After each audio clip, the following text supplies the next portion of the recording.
అంటే ఇంతకుముందు మీ అమ్మాయి చాలా మీ చెప్పిన మాటలు బానే వినేదా? చెప్పిన మాట వినేదండి. అసలు మేము లేకుండా అక్కడికి నిమిషం కూడా ఆ పిల్ల ఉండదండి. హ్మ్.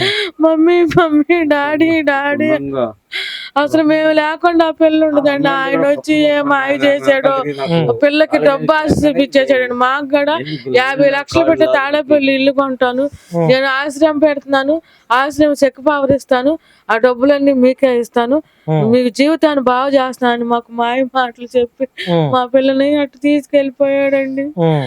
మాకు ఆ పిల్లల్ని కానీ మాకు అన్నం లేదండి, వండుకుంటాం పడేయటం, వండుకుంటాం ఏం తిన్నాం. ఆ పిల్ల లేకుండా తిరిగే పిల్ల అమ్మ చెల్లి లేకపోతే తెల్లేకపోతున్నాం అమ్మ.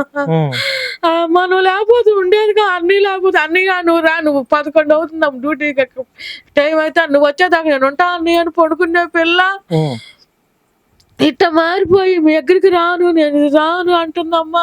ఆమె ఏదో మాయ మాటలు చెప్పి ముందు పెట్టిందమ్మా. దరిద్రాన్ని తెచ్చి నెత్తిన పెట్టుకున్నామమ్మా, ఆ దరిద్రం అమ్మా మనకి అని మేము ఏడుచుకుంటున్నామండి. మీడియా వాళ్ళు, CCTV వాళ్ళు మా పిల్లను మాకు రప్పించాలని మేము కోరుకుంటున్నామండి ప్రభుత్వ అధికారులకి.